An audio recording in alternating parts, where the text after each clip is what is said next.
दिल्ली समेत कई जगहों पर प्रदूषण ने लोगों को बेहाल कर दिया है। इस बीच उत्तर भारत की हवा आज एक ऐसे मोड़ पर आ खड़ी है जहां से सिर्फ खतरे गहराते जा रहे हैं।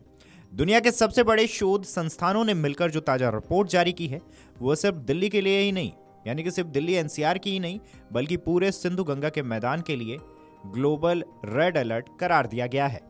रिपोर्ट सीधी चेतावनी देती है कि अगर अभी भी निर्णायक कदम नहीं उठाए गए तो आने वाले 10 वर्षों में यह विशाल इलाका स्थायी रूप से प्रदूषित हवा का केंद्र बन सकता है। यह बात सिर्फ इसलिए ही नहीं डराती है कि हवा खराब है, बल्कि इसलिए भी क्योंकि यह हवा आने वाली पीढ़ियों के फेफड़ों, खून और जन्म के समय की सेहत तक जहर भर रही है। इस रिपोर्ट को WHO, संयुक्त राष्ट्र पर्यावरण कार्यक्रम, Harvard school of public health और कैलिफोर्निया एयर रिसोर्स बोर्ड ने संयुक्त रूप से तैयार किया है। यानी यह निष्कर्ष किसी एक देश या फिर संस्थान की राय नहीं है, बल्कि पूरी दुनिया के अग्रणीय स्वास्थ्य और पर्यावरण विशेषज्ञों का साझा आकलन बताया जा रहा है। रिपोर्ट बताती है कि दिल्ली एनसीआर और पूरा उत्तर भारत भौगोलिक, आर्थिक और मौसमी कारणों के चलते ऐसे प्रदूषण चक्र में फंस गया है जहां हवा साफ होना अब मौसम के भरोसे नहीं छोड़ा जा सकता है।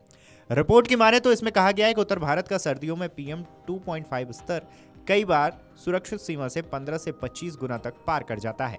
यह पैटर्न वैश्विक सार्वजनिक स्वास्थ्य के लिए चेतावनी है। वैज्ञानिकों के मुताबिक उत्तर भारत का घनघोर वायु प्रदूषण संकट दुनिया में अनोखा लेकिन रोकने योग्य है। रिपोर्ट के मुताबिक दिल्ली एनसीआर और सिंधु गंगा के मैदान की भू आकृति स्थिति, अत्यधिक जनसंख्या घनत्व, तेज कृषि उद्योग विस्तार और बढ़ते परिवहन दबाव के साथ मिलकर एक तरह से कई तरह की प्रदूषित हवा को रोक रही है।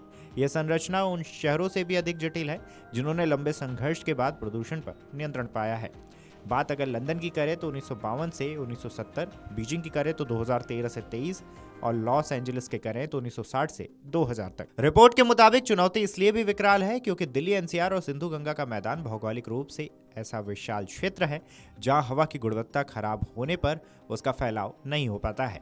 उत्तर भारत का 8 राज्यों में फैला करीबन 7 लाख वर्ग किलोमीटर क्षेत्र सर्दियों में ठंडी और स्थिर हवा की वजह से प्राकृतिक वायु पकड़ और वायु फंसाव क्षेत्र यानी कि नेचुरल एयर बेसिन और कन्फाइनमेंट क्षेत्र बन जाता है। इसी भूभाग्य में करीबन 50 करोड़ से अधिक आबादी है, जो विश्व के सबसे घने आबादी समूह में से एक है। शहरीकरण और संसाधनों पर तीव्र दबाव डालती है। यही कारण है कि जब वायु में NOx, ASO2 और NH3 और VOC जैसे प्रदूषक मिलते हैं तो हवा के रुकने और तापमान में उल्टाव यानी कि इन्वर्जन के कारण इनके फैलने के बजाय एक ही क्षेत्र में जमा होती चली जाती है, जिससे रासायनिक प्रदूषण अचानक और खतरनाक स्तर पर बढ़ जाता है। वहीं Harvard school of public health के साथ अध्ययन के मुताबिक दिल्ली, हरियाणा, पंजाब, उत्तर प्रदेश, राजस्थान व बिहार के शहरी क्षेत्र के लगभग लोगों में सूक्ष्म कार्बन अवशेष फेफड़ों, रक्त और गर्भनाल तक पहुंचते मिले हैं। प्रदूषण संबंधित मौतों में 30% हृदयघात या स्ट्रोक, फेफड़ों के कैंसर का जोखिम 5 से 7 गुना ज्यादा बढ़ा है। बच्चों में निमोनिया व श्वसन संक्रमण में 42% की वृद्धि भी दर्ज की गई है। इस खबर पर आपकी क्या राय है, हमें कमेंट करके जरूर बताएं। Video desk amarujala.com।